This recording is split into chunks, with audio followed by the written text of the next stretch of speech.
When I was a child, my grandmother often told me scary stories before bed. One of them always stood out among the rest. It was the story of the cursed forest located near our village. No one dared to enter it, and those who did often never returned. As a child, I thought these were just fairy tales, but as I grew up, I decided to find out the truth. My name is Dimitri, and I've always been drawn to the unknown. As a folklore student, I often heard stories about mystical places and events passed down from generation to generation. But the story of the cursed forest always troubled my mind more than the others. One summer day, I decided it was time to verify the truth of this legend. I packed my things and headed to my native village. My grandmother had long since passed away, and her house stood empty. It was there that I found an old map marking the forest. My heart raced when I realized that this map could lead me to uncovering an ancient mystery. The next morning, I set out on my journey. The road to the forest was long and exhausting. I walked through fields and hills until I finally stood before the dense trees that seemed to reach the sky. The forest looked grim and impenetrable, its branches intertwining to create a thick canopy. The sun barely penetrated the foliage, casting strange shadows on the ground. Taking a deep breath, I entered the forest. An eerie silence reigned around, interrupted only by occasional sounds of forest birds. I walked along a barely noticeable path, trying not to lose sight of it.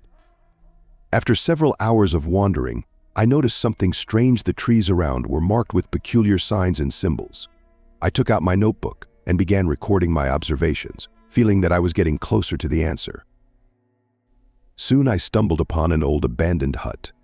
It looked as if it had been untouched for many decades. The door was locked, but I managed to break the lock and go inside. It was dark and cold inside, and the air was filled with the smell of mold. I illuminated the room with my flashlight and saw that the walls were covered with old photographs and maps. One of them depicted the forest, with numerous marks and notes in the margins. I began studying the maps and notes, hoping to find any clue. One of the entries mentioned an ancient ritual conducted in this forest.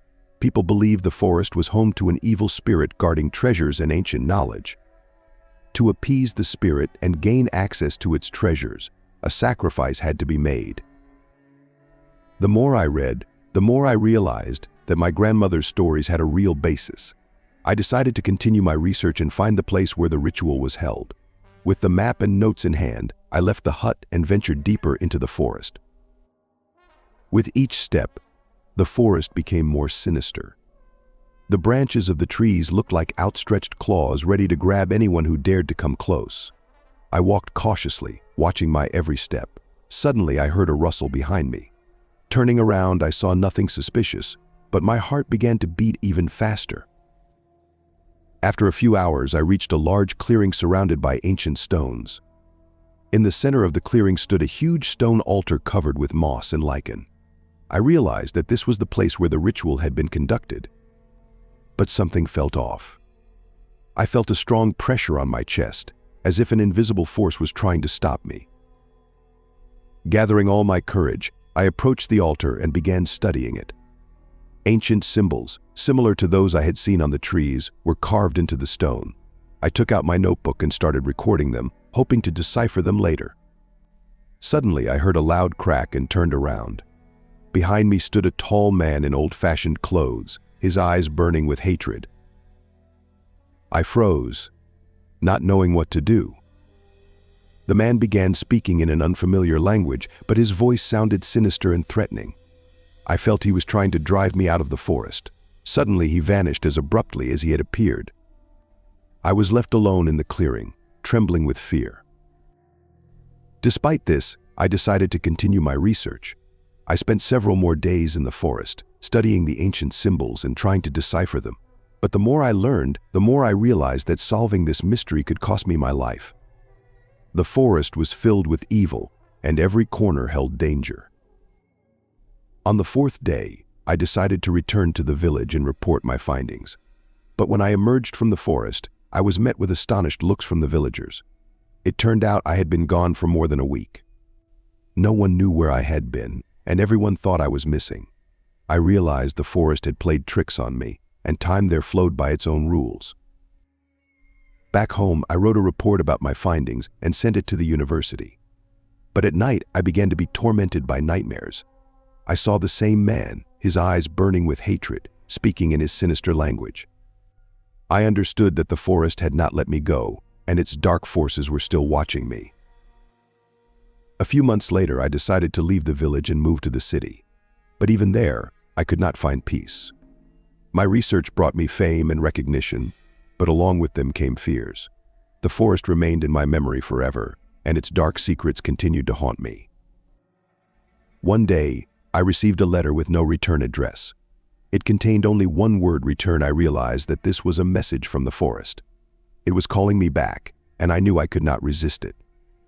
Taking all the necessary things, I set off, knowing this would be my last journey. I returned to the forest and found the same clearing. The forest greeted me with a deathly silence. I approached the altar and felt the invisible force pressing on my chest again. Suddenly, the same man appeared before me. His eyes burned even brighter, and he began to speak. He told me that the forest had been cursed many centuries ago.